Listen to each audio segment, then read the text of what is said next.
Hello, Salty Dog here, and today I was just gonna talk about the new Star Wars game.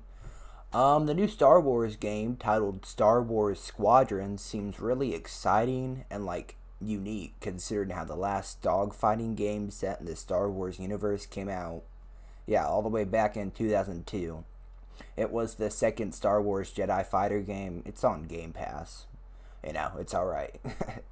Uh, now that all the trailers have dropped and the hype is building, they put out a lot more info. I figured I would just try to round up all the info from all the sources, website, interview, stuff like that, and just kind of try to get in one place. So there's going to be two separate campaigns, a Rebel slash New Republic and an Empire campaign. So there's not really too much info on the campaign yet. We know it takes place a few months after Endor, after the destruction of the Death Star. Um, the prologue takes place right after the destruction of the Death Star. That's about all the campaign details we have. The creative director of the game has said that it's going to show how the rebels were able to win at Jakku and kind of change the tide of the war. The devs said you don't have to have any type of background knowledge to play this game.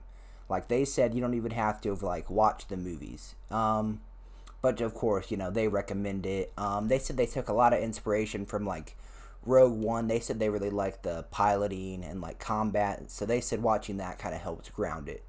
So, of course, you don't really have to watch anything to understand it. In the trailer, you can actually see Harrison Dula, who at the end of Rebels becomes a general in the rebellion. And then you can also see Wedge Antilles. And on the Empire side, I believe you actually see Admiral Sloane, who after the Emperor died, led the last of the Empire, all the way up to the Battle of Jakku. Another piece of, I guess, it wouldn't really fit in the story category, but how does this game fit in with the lore of Star Wars? In a Polygon interview with the creative director of this game, they said that they were in talks with Lucasfilm to make sure everything works lore-wise. So, hopefully it doesn't end up like the sequel trilogy. In the lore, it was established that TIE fighters don't have shields. So, in the game, they don't have shields. And you can't equip any customizable components that give them shields. So they, want to stay consistent. Speaking of components, that's how you can customize your ships. They said the components will be meaty. They're going to be impactful. It's going to be more than just, 5% more damage, not little stuff like that. They're going to let you modify your ship pretty heavily. There's an option to replace your hull with a reflect hull, which lowers your hit points. It is a weaker hull, but it automatically sells you on enemy radar. The creators of this game are stressing that you can customize and play, your way. Your ship's going to be your own. They've also talked about a little bit of the lore of how you're able to customize your ship so heavily. Because, the Empire's an organized government faction. It's not like in the military today you can customize your tank or whatever.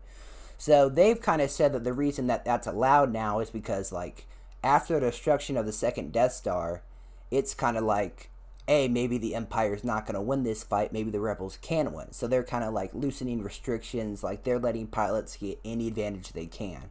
So that's how it's kind of explained away in a lore way, which I like. I'm glad that they're kind of accounting for that. There's also, of course, the multiplayer mode with two different modes. The first mode is just dogfight mode. It's just a standard 5v5 dogfight arena, that's it. There's no extra fluff. It's just a 5v5 dogfight. And then the other mode is the fleet battle, which is a lot like the grand operations mode from Battlefield, if you ever played any of those. The battle starts in the middle of one of the 6 maps, and it starts as a standard 5v5 dogfight. Then depending on if you win or lose, you have to attack or defend 2 medium-sized ships. And then, if you win or lose, you have to attack or defend the capital ship subsystems. So it's kind of a lot like the original Battlefront 2, space battles. How there was 2 escort ships and a capital ship in the middle where you have to take down its systems. Right now, there are about 6 maps confirmed. Some of them are locations you've heard of, and then some of them are just totally new. There's Yavin Prime, which one of its moons is Yavin 4, which is still a significant base for the New Republic. Essel is an Imperial listening post set in an icy ring. Nadiri is a New Republic dockyard. Sasubo is surrounded by the remnants of Imperial ships. Galatan is an asteroid field. And the Xavian Abyss is filled with asteroids charged with electrical energy. Like, these all seem like really cool locations for space battles to happen. I can see how different strategies will work for different maps, like how each map is different, like how asteroids, how you might play like on the Yavin 4 like map as opposed to the Gallatin asteroid field map. I can definitely see how it's gonna like be cool. I think that'll work out nicely. Now on to like the most exciting part of this game, the ships. I'll start with the New Republic ships. Right now there are about 8 ships overall confirmed.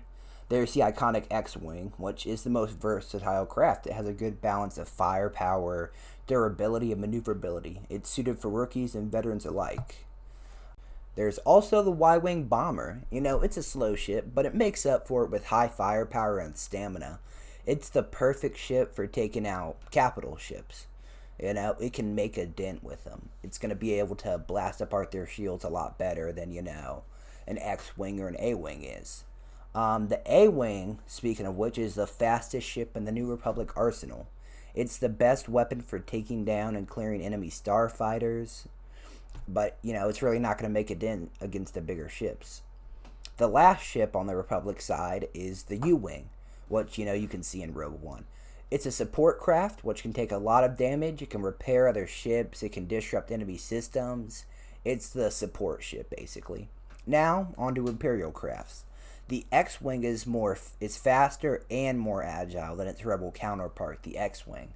Although it not having shields is kind of the trade-off. You know, it can't really take as much damage. The TIE/SA bomber, it's like an absolute unit. It can take a lot of damage. It can outclass every other ship one-on-one in damage. But of course, you know, it's not as fast, and of course it's a little bit harder to see. The TIE Interceptor is the fastest ship in space, like which it needs to make up for its lack of health and armor. It can take down other starfighters pretty quick, but is, you know, again, useless against capital ships. The TIE/RP Reaper is the Imperial support craft, which is more maneuverable than the U-Wing, and it's also one of the only Imperial ships with like a deflector shield. The gameplay like looks really good and interesting. It looks fun to play. It looks like the ships handle nicely. You know, of course I haven't had like hands-on with anything, but I think it looks like it's going to be up there. You know, it looks like it handles a lot like those other, like, you know, space sims, like Elite Dangerous, kind of. You know, I think it looks pretty good. The game is said to have, like, sim-like elements, but they said you'll have to decide if it's more accessible or, like, more sim-like. So if you're not into that type of stuff, I wouldn't be worried about it. They said, like, you know, it's going to be easy to get into. It's going to cost about $40 at release right now. There are also no DLC plans currently. The creative director said, and I quote, "What we're trying to do is trying to make a game that's a little bit old school in its mentality. You give us your $40, we give you the game. It's a fully self-contained experience. It's not, well, okay, here's part of the game, and the rest of it will be out next week. No, it's the whole game. So at this point, we're not talking about live service or DLC or anything else.